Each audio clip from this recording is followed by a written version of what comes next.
Hi hello నమస్తే coming to my YouTube channel. ఇంకా late చేయకుండా మన India versus New Zealand post match అనాలిసిస్కి వచ్చేసేద్దాం. ముఖ్యంగా పిచ్ అండ్ టాస్ అనాలిసిస్కి వచ్చేస్తే నాగ్పూర్ పిచ్ చూడడానికి చాలా బ్యాటింగ్ ఫ్రెండ్లీలా కనిపించిన కొత్త బాల్తో బౌన్స్ ప్లస్ స్పేస్ వేరీ అవుతుందని గమనించిన కివీస్ టాస్ గెలిచి బౌలింగ్ ఎంచుకున్నారు.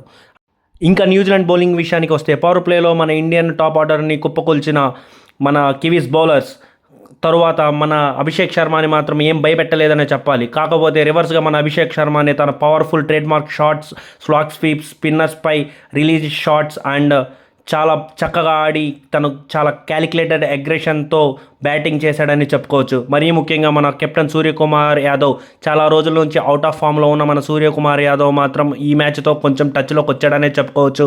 అతి ముఖ్యంగా మనం డెత్ ఓవర్స్కి వస్తే రింకు సింగ్ అండ్ హార్దిక్ పాండ్యా మాత్రం they did a good job. And Rinku Singh మాత్రం ఎందుకు తను ఇంపార్టెంటో, ఎందుకు తను ఫినిషింగ్లో ఉండాలి అని అనుకున్నాడో ఈ మ్యాచ్తో మనం చూడవచ్చు. ఎందుకంటే చాలా చక్కగా ఆడాడు. 239 భారీ లక్ష్యాన్ని సాధించడానికి బరిలోకి దిగిన న్యూజిలాండ్ బ్యాటర్లు ఫస్ట్ 2 ఓవర్లోనే 2 వికెట్లు చేజార్చుకొని కొంచెం కష్టాల్లోనే పడ్డారని చెప్పుకోవచ్చు. దాని తర్వాత పవర్ ప్లే ముగిసే సమయానికి 50 పరుగులే సాధించడంతో ఇంకొంచెం స్కోర్ బ్రేక్ ప్రెజర్ అనేది వారిపై ఉన్నది.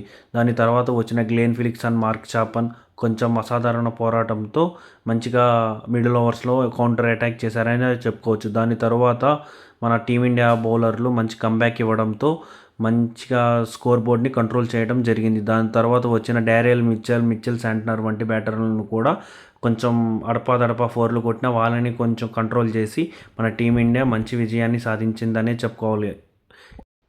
ఇంకా బ్యాటింగ్లో రఫ్ ఆడించిన అభిషేక్ శర్మకు ప్లేయర్ ఆఫ్ ద మ్యాచ్ ఇవ్వగా దీనితో 5 టీ20ల సిరీస్తో 1-0తో టీమిండియా లీడ్లోకి వచ్చింది.